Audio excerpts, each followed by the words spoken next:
A nossa meditação de hoje provém do livro de João 15, 1 a 10, que diz: Eu sou a videira verdadeira e meu pai é o agricultor. Todo ramo que estando em mim não dá fruto, ele corta.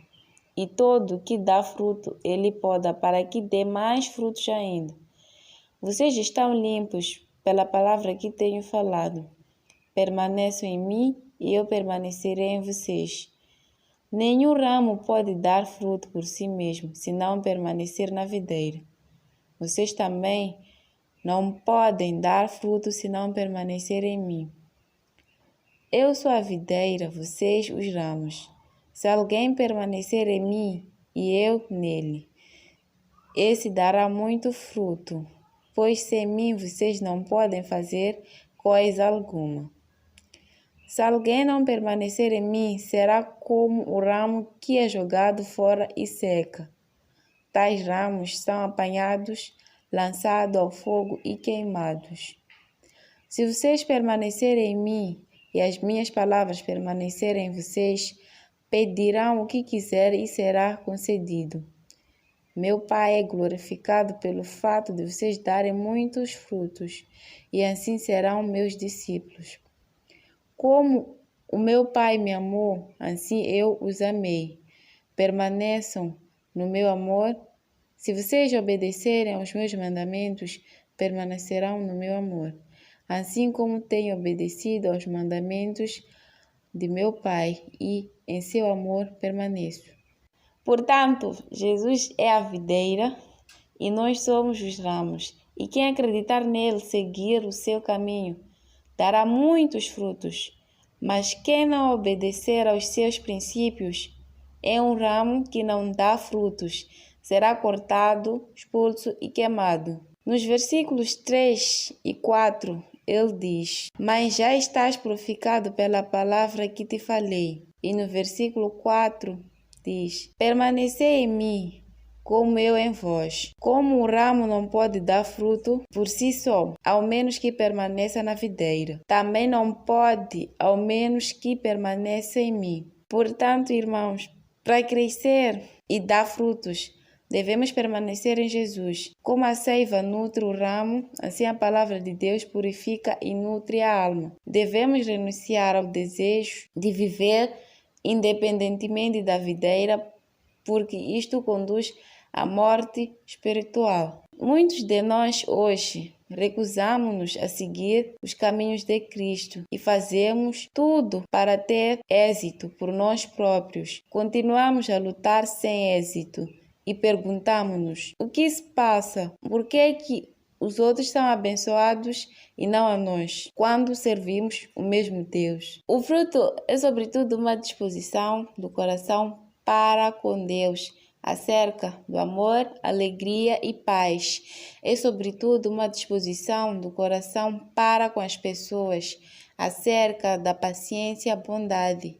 E também é sobretudo uma disposição para consigo mesmo, acerca da fidelidade, mansidão, autocontrole. O verdadeiro fruto é sempre manifestado pelas obras, para a glória de Deus. E os nossos problemas é que adoramos a Deus com os nossos lábios, mas não com o coração. Vamos à igreja, oramos, mas não queremos mudar os nossos hábitos. Não queremos adaptar-nos, queremos seguir o mundo e também seguir a Deus. E isso não funciona assim. É por isso que as nossas orações não são respondidas. Jesus disse que se permanecermos nele, se guardarmos seus mandamentos, o que quer que lhe peçamos, ele nos dará. Se alguém não permanecer nele, torna-se como um ramo histérico, no versículo 2, e é removido. Então, aqui não se trata de perder a salvação, mas sim da punição, da destruição eterna que o Senhor vai infligir contra aqueles que não obedecem ao Evangelho.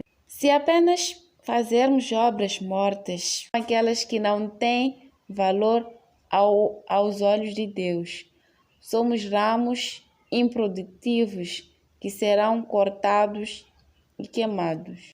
É verdade que permanecer em Jesus com os problemas da vida cotidiana não é fácil se tentarmos usar as nossas próprias forças, mas é apenas através da oração e da leitura da palavra de Deus que seremos capazes de superar o que nos impede de avançar na fé, porque a oração expressa a nossa dependência de Deus e não a nossa própria vontade. De acordo com o versículo 7, para que as nossas preces sejam atendidas, os nossos corações devem estar ocupados com Cristo e as nossas vidas devem ser reguladas pelas Escrituras. Sem comunhão com o Senhor e submissão à Sua palavra, é impossível conhecer a Sua vontade e ser respondido. O versículo 8 diz: Esta é a glória do meu Pai, que produzes muitos frutos e sois meus discípulos. Então, o fruto não é produzido para a nossa própria glória, mas para a glória do meu Pai. Não nos tornamos discípulos ao dar frutos. A palavra de Deus ensina-nos sempre que as obras seguem a fé, e não o contrário. Mas o mundo julga pela vista, e aos seus olhos somos discípulos do Senhor, se dermos muitos frutos. Bem, irmãos, depois de tudo o que ouvimos acerca da palavra de Deus, a minha oração para cada um de nós é que Deus nos ajude a permanecer nele, tal como um ramo permanece preso ao tronco nutritivo. Assim, ele nos ajudará a livrar-nos de tudo que nos impede de o seguir e permanecer fiéis aos seus ensinamentos. E como diz Mateus 6,33, tudo o que precisarmos ser-nos-á dado em adição.